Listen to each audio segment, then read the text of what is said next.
Welcome back to Whiteout Weekly. We are sitting here on our 8th glorious victory week. And despite how glorious that may have been, feels like this season it always comes down to this game. We're going to get right into it. As hmm always, I am Dave Barron here with my esteemed co-host, Matty Martelluzzi. And Matt, season comes down to this week. We're going to go through the Maryland game. We'll go through our around the trenches, but Yes, it big does. measuring Yes, it does. big measuring stick coming up here. Failed the test against Ohio State, but this is opportunity number 2 to see how the recruiting stacks up, how the coaching stacks up, and ultimately how the players stack up against the big dogs of the Big Ten East. We joke about the Big Ten West, but the big dogs all reside in the East, and this is shot hmm number 2 to make or break the season. I know we've talked numerous times that 10-2 in a Rose Bowl is nice, but this is a year where, hey, you have an opportunity to do a lot more than that. And we'll see this Saturday if they seize that. But before we get into all that, we'll give you a little bit of news and notes about the demolition of the Terps that took place in College Park. So the Absolute streak continues. Didn't demolition. jinx it, Matt. You did not jinx it with consecutive wins in College Park, but 1961. Hasn't lost 1961 since. and still going, baby. But what'd you think of this weekend's game? It was an awesome Saturday for the Penn State side of my family. Eighth straight awesome Saturday. Just making my Maryland family take shots pretty much all day. Every touchdown we scored. And a guy who we both talked about last week, potentially having a breakout game because we were talking wide receiver two. Trey Wallace was injured, and we were like, "Hey, Dante Cephas, what's up with him?" He got it going, and he shined in his snaps. Grabbed 6 catches on 7 targets for 53 yards, and those 2 touchdowns, which were great to give shots to. That first catch was so acrobatic; it was incredible. Mhm. Loved that. Love to see him get going, along with Keandre Lambert Smith, who almost went for 100 yards. Mhm. So that was a nice dynamic to see. But I really thought that was Drew Allar's best collegiate game to date. By far, yes. Just going pure numbers, 25 of 34 for 240, 4 touchdowns, and a 96.9 QBR.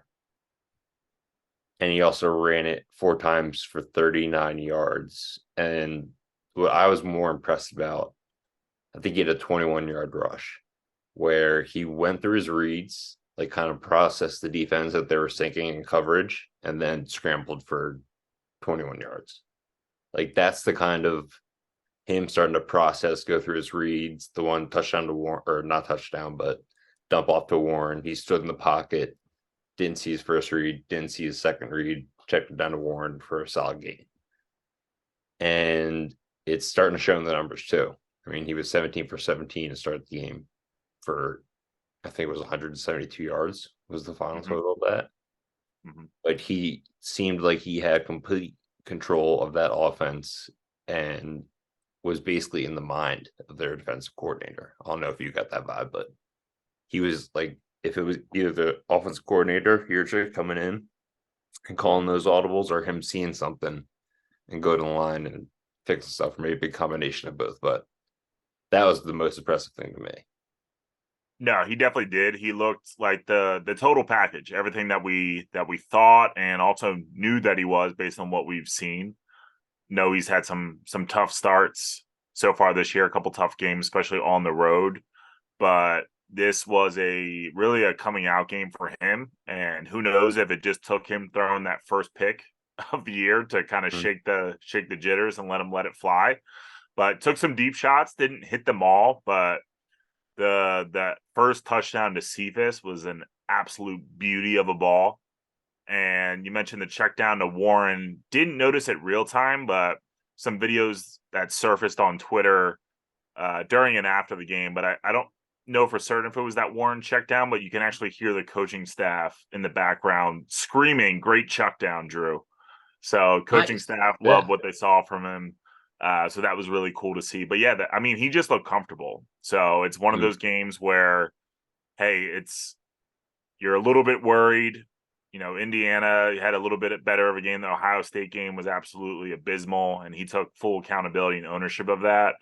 And you're just worried, hey, we think we have something, this guy. We got to see it. And this was that game where you saw it. And it's just kind of that phew moment where this guy is the real deal, and really just hope him and Cephas use this as a stepping stone heading into this week.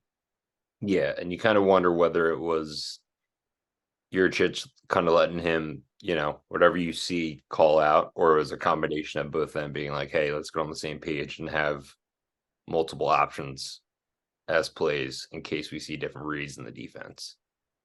The play But calling was just better too.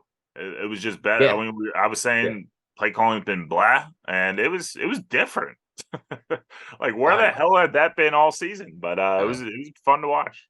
But like, watch, we're just gonna go right back to it against Michigan. Like, Can't do that. I hate to be negative, Nancy. I know. Forget I said that. Never mind. I do have two final positive Paul stats on that game. We didn't allow a runner to have any positive yards rushing besides their backup quarterback who got in a garbage time. Billy Edwards to get 4 yards rushing, the only rusher in positive yards. Also, shout out to our young guns. Kevin Winston Jr. had a nice game on special teams. Tracy got the Penn State Special Teams Player of the Week. And turnover Tony Rojas, living up to that turnover king title that he got in camp. He had a fumble recovery and then that interception. So loving what I'm seeing from the young superstars. And with that, let us head briefly around the trenches. Trenches on 3. 1, 2, 3. Woo! Got regular gas. We run diesel premium only. Voice crack on the snap. Personal foul. 69. Offense. He was giving them the business. He played it there. Starting off around the trenches in the swamp. Best game of the weekend, Matt. Love the We swamp. hyped it up. Hyped it up as best we could, and boy did it show out. Iowa Northwestern, live from Wrigley Field. Woo! Woohoo! Lowest over-under total in modern betting history at 31. By the way, you took that bet at 29.5. It dropped even lower. And as you can imagine, the under hit. Of course. So I'll preface it by spoiling the ending. Iowa wins the game on a 52-yard field goal with 14 seconds left. That's how they win. They win it 10-7. And I'll paint the rest of the picture. The first half ended 0-0. So at that moment, this thing's on, baby. It's rolling just as we expected. I wasn't paying any attention to this game. 0-0 at halftime. And to list out all the possessions from the first half, they went as follows: punt, miss field goal, punt, interception, punt, punt, punt, punt, punt, punt, punt, end of half. 1, 2, 3, 4, 5, 6, 7, 8, 9 punts in the first half. It was an absolute masterclass. Oh my God. Iowa takes the lead in the third quarter. They're up 7-0. And before Northwestern ends up tying it, Northwestern has an 18-play, 66-yard drive starting at their own 33-yard line. They chew up almost 10 minutes off the clock in the third quarter, and it ends with a 4th down goal line stand by the Hawkeyes. The door on the Wildcats. That's not the Brandon Sullivan way. It is not. But total yardage. If you were looking for yardage, you weren't getting in this game. I don't know why. You thought you would anyway. But Iowa finishes the game with 169 total yards. Northwestern with 170. So Northwestern outgains them by 1 yard. End up losing the battle. But they did cover, by the way. So Northwestern plus 5.5 in this one. So if you were like me and parlayed the under in Northwestern, then you loved every second of this game. But it was a thing of beauty, Matt. That was an under masterclass. Charge money to have to see that full game replay. And for those tracking at home, offensive coordinator Brian Ferentz is not going to hit his incentive unless Iowa decides to put up about 100 a game. So that's not looking too good either. Oh, that's what we have to write that down. We're in week 11. Mm-hmm. Or in the last 2 weeks. Coaching incentives, points. Right. That's a thing that could be out there. Continuing on, we're going to go to Illinois and Minnesota, starting with the Illini QB, who I'm calling a dog the past 2 weeks, Luke Altmaier. He came crashing back down to earth. 2 fumbles, 1 lost.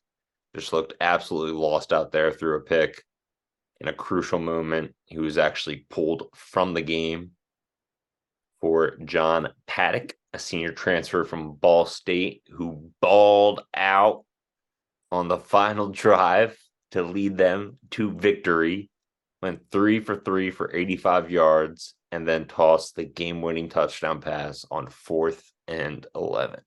Woo! Make a movie out of that. I don't know what they should make a movie out of in sports. That is just written in the stars. Also for the Fighting Illini, that crafty wide receiver that we saw, Isaiah Williams, had a game. 13 catches, Dave. 131 and 2 trips to the end zone. Fighting Illini keep doing what's in their namesake. They fight every week. They're now 4-5 on the year with Indiana coming to Champaign this week. And on the other side, one of my favorite last names to say, the Golden Gophers quarterback, Ethan Kalikmanis. He actually played really well this game as a game manager. He went 11 of 22, for 167 and 3 tutties. But that was not enough for the Paddock train to squash the Gophers. Sorry if that was a little too literal. Who are now 4-5. Minnesota is 2-4 in conference play, and they fall into a 3-way tie for second place in the Big Ten. Wild West at 5-4 overall, 3-3 in conference. And we will continue with that 3-way tie as Wisconsin was just shellacked with running back injuries. They used their fullback, Jackson Aker, as their primary ball carrier, and freshman Cade Giacomelli, who had a critical fumble in the game. Sorry to say, his only Power 5 offer was to Wisconsin. So it was a little bit of a tale of two halves for the quarterbacks here. We have our guy, Brendan Sorsby, went 13 of 20 for 141 yards and a touchdown in the first half, along with 22 rushing yards. Braden Locke, another fun name to say, Braden, 10 of 21 for 121 yards in the first half. However, he had a gunslinger, Brett Favre-esque second half. So he went 10 of 21. He finished 21 of 41, threw 20 more passes in the second half for 243 yards, 2 touchdowns, no picks. Sorsby finished 19 of 31, only threw for 45 more yards, 186 yards total, had that touchdown, and then his rushing yards went down to 8 because of sacks. But the gunslinger, as I like to call him, Chad Locke, and the Wisconsin Badgers comeback fell short as they lose 20-14 to Indiana in upset, making their journey to the top of the swamp pretty difficult now with Iowa sitting at 7-2. So yeah, basically 2 games back. On the other side, Indiana beats Wisconsin for the first time in 2 decades. I didn't get the exact date, but the announcer said 2 decades. And I didn't look it up, and I'm blaming myself right now for not doing that. But they moved to 3-6, their first win in the Big Ten under Tom Allen. So feeling good in Hoosierland. And basically the game was the 2 fumbles by Wisconsin ended up being their demise. They fall to 5-4 again in that 3-way tie in the Wild Wild West of the Big Ten. All right, so sticking in the Wild Wild West, we had Nebraska versus a spiraling Sparty.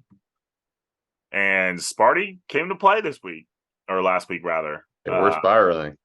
They were spiraling. A lot of adversity going on this week, obviously, with the loss of Mel Tucker, but they showed up to play, and they're still playing hard over there in East Lansing. Nebraska walked in this one fighting for bowl eligibility, which they still remain in that spot, but did not escape with a dub here.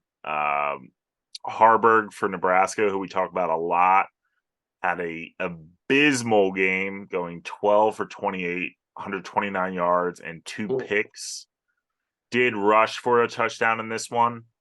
And last week had mentioned that we may have potentially been seeing a QB change here from Michigan State. That was not the case, as they elected to continue to start freshman Caton Hauser.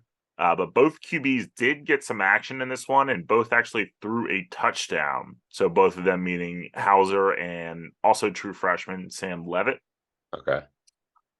So this was a pretty tight matchup. Michigan State was leading 20-10 in the second half. Nebraska actually cut it to 20-17 with just 3.5 to go after a 4-yard Emmett Johnson touchdown run. Nebraska gets the ball back, still down 20-17. Harburg fumbles on a 3rd down sack at their own 27 with just under 2 minutes to play.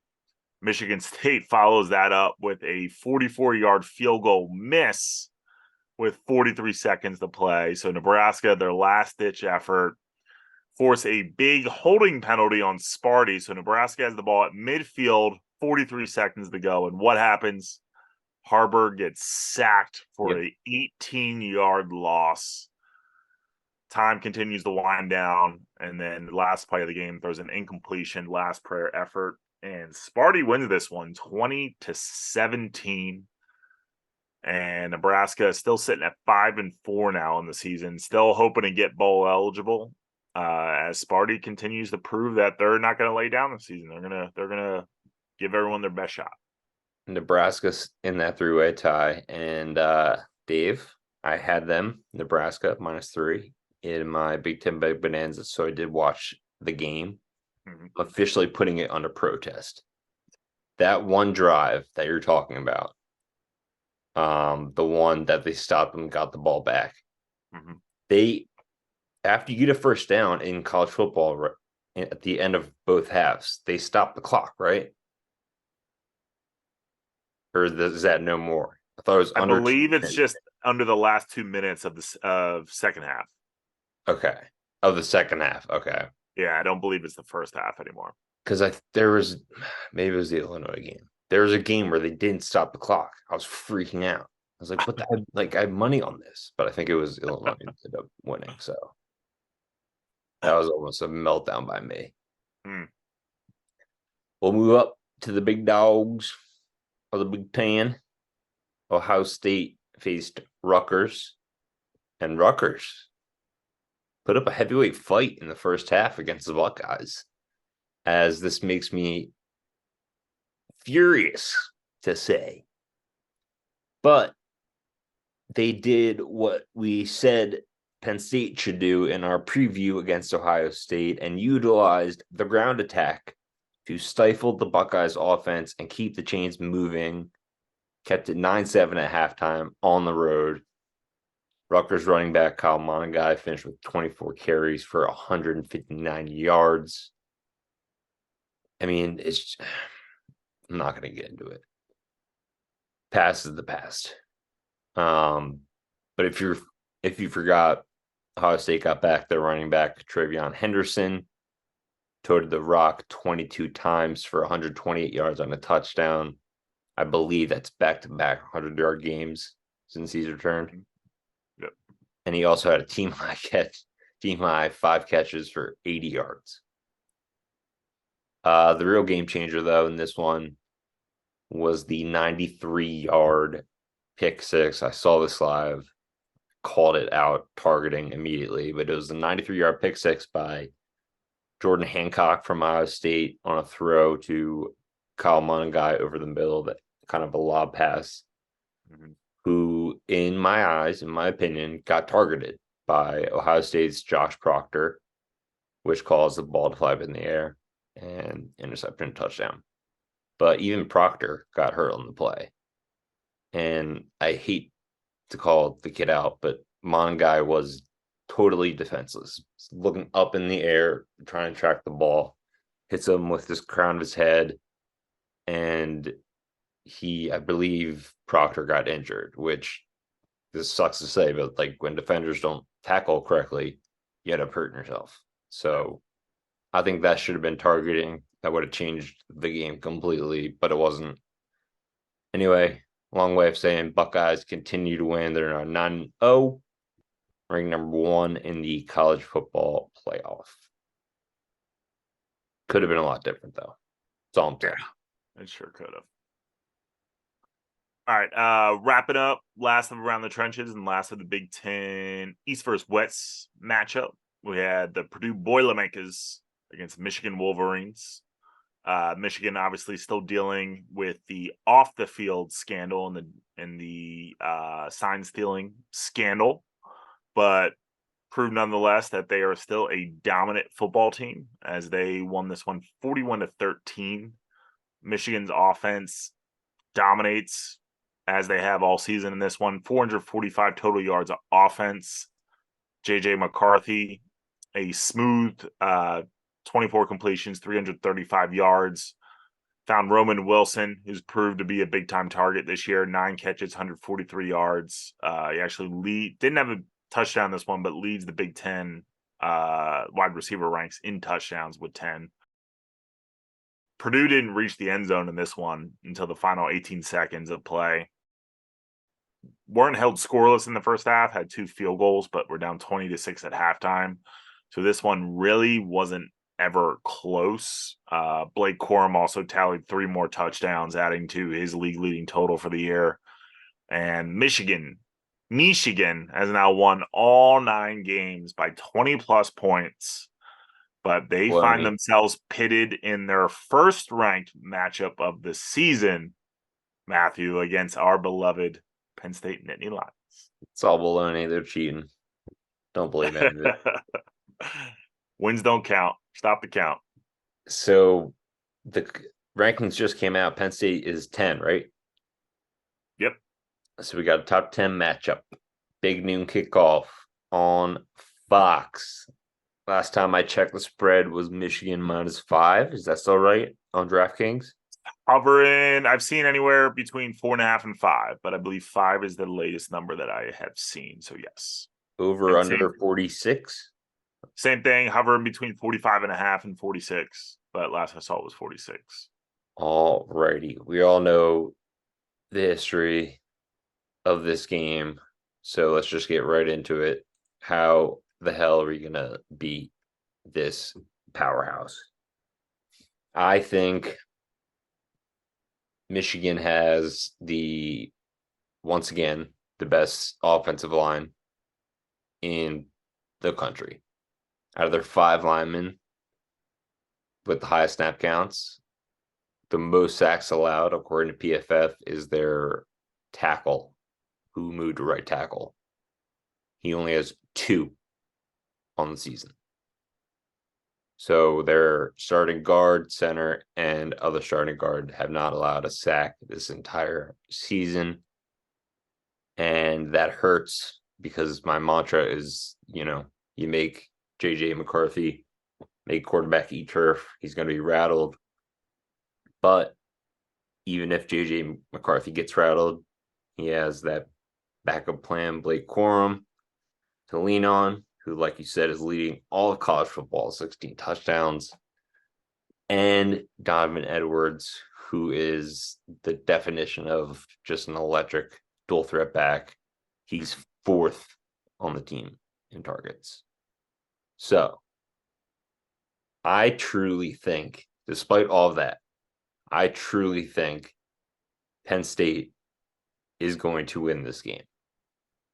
I'm taking them outright, no matter what you take in the 10 betting bonanza. I really do think they're going to win this game. I think Manny Diaz is in his bag right now, and he's going to show JJ McCarthy some defensive looks and blitzes that he's never seen before. Throw him out of his rhythm with the faceless defense that we've all come to know and love. And you never know where that white hat's coming from, and that's going to get in his head. And I think that's going to be the turning point for us on defense. But finally, on defense, even if we rattle JJ McCarthy, like I said, he has a run game to rely on. Our linebackers, critical game for these linebackers. They have to step up and stop that run, because if they get that going, game over. Pack your bags, head back to State College with another loss to Michigan. I think really for me, I think obviously it starts first and foremost with the defense. They've, other than the explosive plays, I guess you could call them, that they gave up against Indiana, they've been absolutely stalwart all season. Probably a top 3, top 2 defense in the country, if we're being frank and as non-biased as possible. But I think the numbers prove themselves. Yeah, they are. So you're going to need a similar, pretty much a mirror, or if not a better performance than what you saw against Ohio State. I think that is the formula. The difference here is you don't have a Marvin Harrison Jr. Doesn't mean that Michigan obviously doesn't have weapons. You have Roman Wilson, you got Cornelius Johnson, you got Loveland, who's an absolute beast at tight end. So there's definitely targets there, but there's not a surefire number 1, number 2 overall pick on offense. Yeah, and that's not me Roman downplaying this Wilson, Michigan offense. He can play inside and outside, which is a threat. Yes, don't get me wrong. He's absolutely a bona fide target they got to look out for, but he's not a Marvin Harrison type. Mm-hmm. So I think the defense has to show up the same way that they did. And I think the difference here, or big difference, is that this game's at home. It's a noon game, but it's a stripe out. It's the second big test of the season and last hope to make this something more than a 10-2 season. So the crowd's definitely going to bring the energy, even if it's at noon. And lastly, I think it's the number 3 is a big one, is a big thing to go after in this one. You got one being the third quarter. So Michigan through 9 games has outscored their opponents 114-0. But Penn State has also outscored their opponents 97-0 in the third quarter. So that's just one of your good old-fashioned something's got to give scenario. Circle that quarter. Circle that quarter. Circle this game for all year. Circle the third quarter. So if this game is tight, which I expect it to be, especially going into halftime, coming out in that third quarter, that's where they really have to pounce. And that's something that Michigan hasn't had to face this season. Like I mentioned, this is their first ranked opponent that they're going against, and they obviously haven't faced a top 5 defense. So that's going to be new to them in this environment. And the second number 3 is going to be third downs. So Michigan has converted 56% of their third downs this season. Penn State's defense has held their opponents at 29% on third downs. Mm-hmm. So we know on offense, we had our struggles against Ohio State on third down. Obviously, that has to be better, and I expect it to, again, especially at home. But if this Penn State defense can continue to keep Michigan at an arm's length on third down and keep them and prevent them from moving the chains and holding on to the ball. It's another one of that something's got to give there, and I have all the Exactly. faith in Yeah. the world in Manny Diaz in this defense to keep that trend going, even against a potent and powerful Michigan offense. I just have that much confidence in this defense that Hmm. they're going to come in. They understand what they went through last year with all those rushing yards they gave up, and I'd be hard pressed to say they walk into this one and have a similar output. That's just not how this defense is going to roll. They played so much better after that game last year, and I don't expect them to go through that again. I just don't see it happening. Yeah. I think, like you said, I think Manny Diaz is going to be in his bag. He's going to throw stuff at JJ McCarthy that he's never seen before. Blitzes coming from all over the place.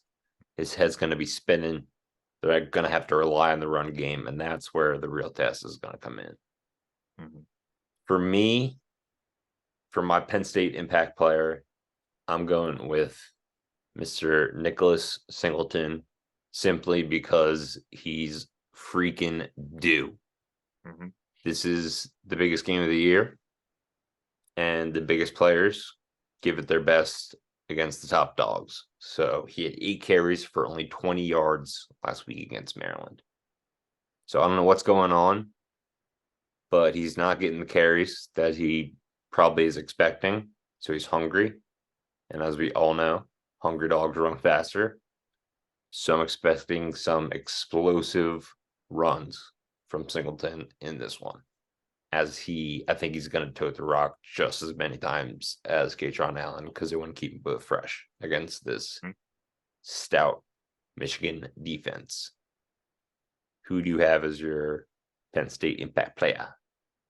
For me, it's a lot of people probably say it's the easy answer, it's the cop out answer, but I truthfully think that this game comes down to Drew Allar. I think barring any surprises, I think like we're talking about where we have confidence in this defense that they're going to show up. And again, he went through the trials and tribulations of his first test against Ohio State, failed that one straight up, took the accountability, but he flat out did not play like you expected a 5-star quarterback to play in that one. Yep. I think coming in this game, he's truly, I feel that he's going to build off the momentum that he put forth in that Maryland game. Like you mentioned, best start of his collegiate career. I think the numbers are obvious that it was.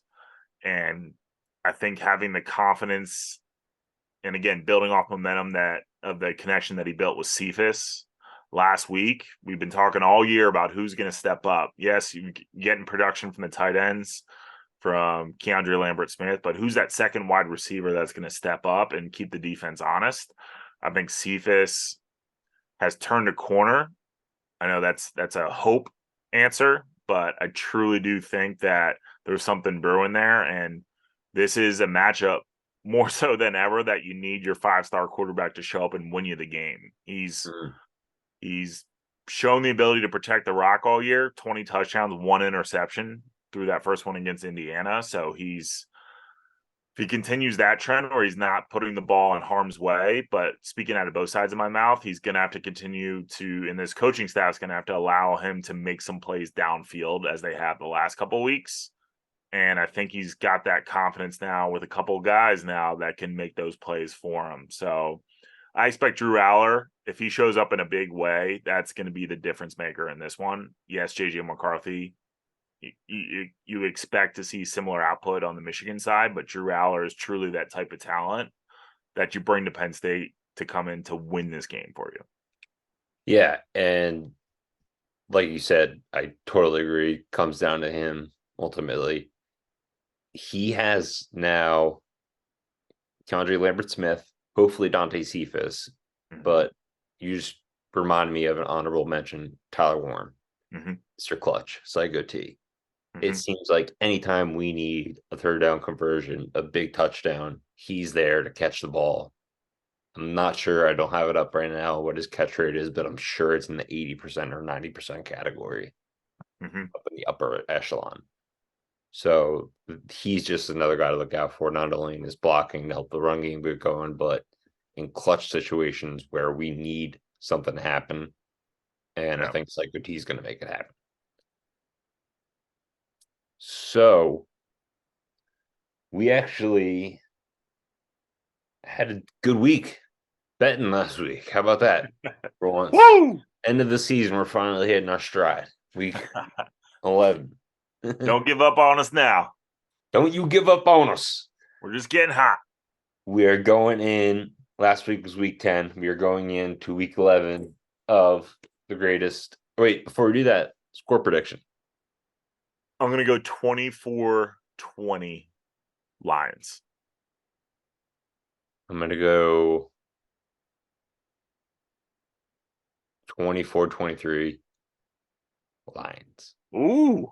I think they're going to have 1 point victory. I think it's going to be 23-17. They're going to score a touchdown to fucking win it. Love it. Let's go. And while we're going, let's move on to the greatest betting competition on planet Earth, the Big Ten Betting Bonanza.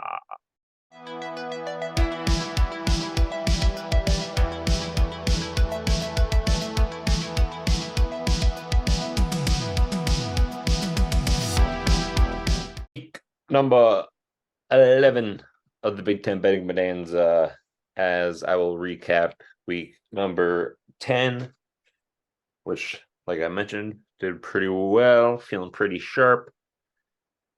Davy Barron, Penn State, -8.5, cover Kings, +1 point for him.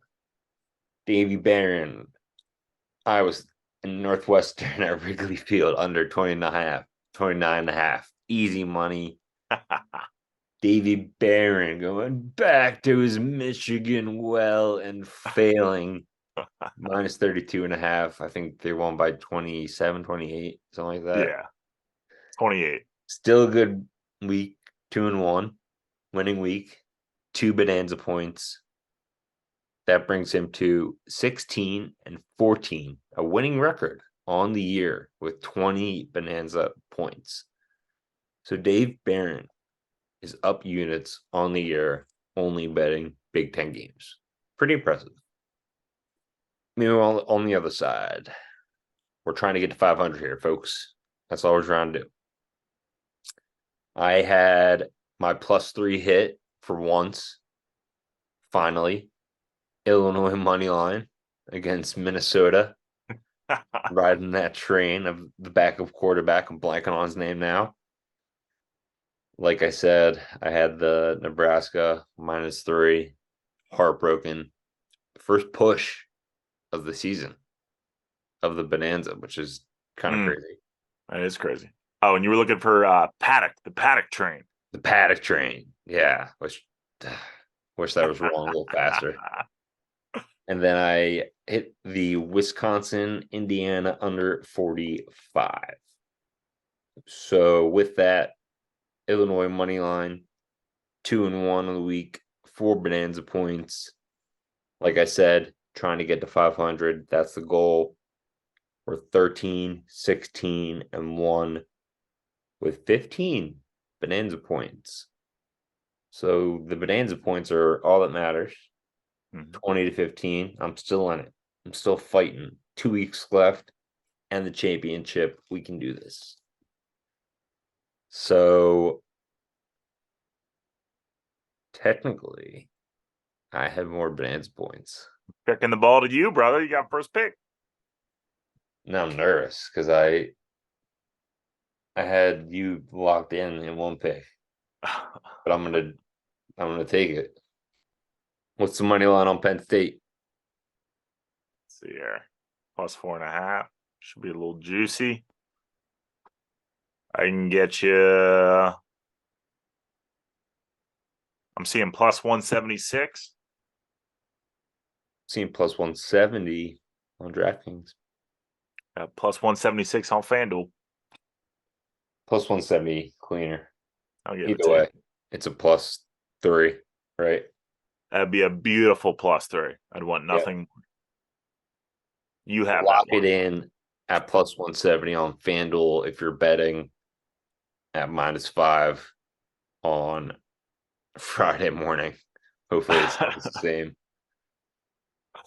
Penn State money line plus 170. I do believe. I just put $50 on it. Let's go. Davey, weirdly going second. All right. So I'm going to swing for the fences here. First pick. Oh boy. I don't like the Trying to end it? direction. What's that? You trying to end this? I am. Kill shot. You're trying to shut me down. No more. Kill shot. Wisconsin's still dealing with a lot of injuries. And they're at home, but they're going up against a feisty Northwestern team who just has so much fight in that squad that I just got to root for them this week. And I'm going to root for them with a plus 315 money line fashion. Give me the Wildcats money line over the Badges. I want you to see right here. That is my first pick. And I crossed out money line and put plus 10 because I made that mistake before going for the home run, thinking they got it all together. Oh my God, they're going to win. They're going against a bad team. And then they just lose by a field goal. Yeah. So be prepared to get heartbroken, my friend. I'm more than ready. Look like a fool. More than ready. My second pick, I'm going to go with this pains my soul. It really does. Now I think this is the new lowest over-under in college football history, 28.5. But Iowa at home against Rutgers. Rutgers cannot pass the ball. They're a running team. That's all they do. Iowa, pretty good at defending the run. Pretty good. I see them as -1 on DraftKings, but 1.5 on ESPN. So I'll take that little half point just to make it more interesting. Mm-hmm. Iowa -1.5. Little single. You didn't go where I thought you were going there, so I'm going to jump all over that. Why? If it ain't broke, why fix it? 28.5. Give me the under, baby. Going under again. Of course. You know why? Because that's not my bet to take. That's your bet. I appreciate you teeing it up for me. I appreciate you leaving that for me, but I'm going to gobble that one up. Yeah, you have to. I didn't even put it on my list. It's actually number 1 on my list. All right. My last pick. I'm going to go with, I think this is my third week betting them. The Nebraska Corn Huskers at home against Maryland. They're both 5-4. But Maryland faces a big opponent in, I think it's Michigan or Ohio State. No, Maryland be Michigan. Yeah. Michigan comes to College Park the next week.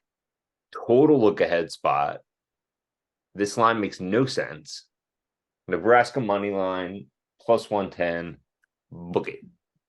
Another plus 3. I like it. You finish it off, Mr. Barron.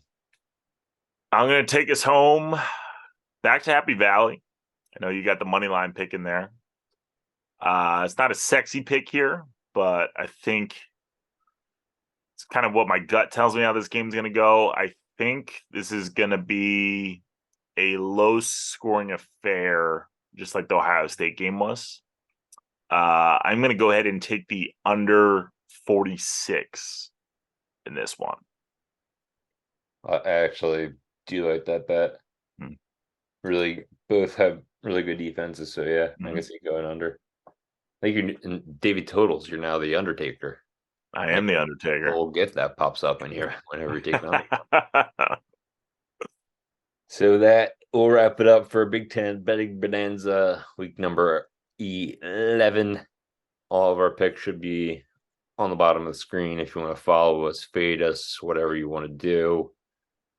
But once again, thank you all for listening, however you do on YouTube, Apple, Spotify, however you get your Whiteout Weekly info. We appreciate you. And like always, this thing will keep going till the wheels fall off. Matt Martelluzzi, totally scrub my name there. Matt Martelluzzi, signing out. Definitely don't fade us. We're just getting hot. Thanks, guys. Yeah.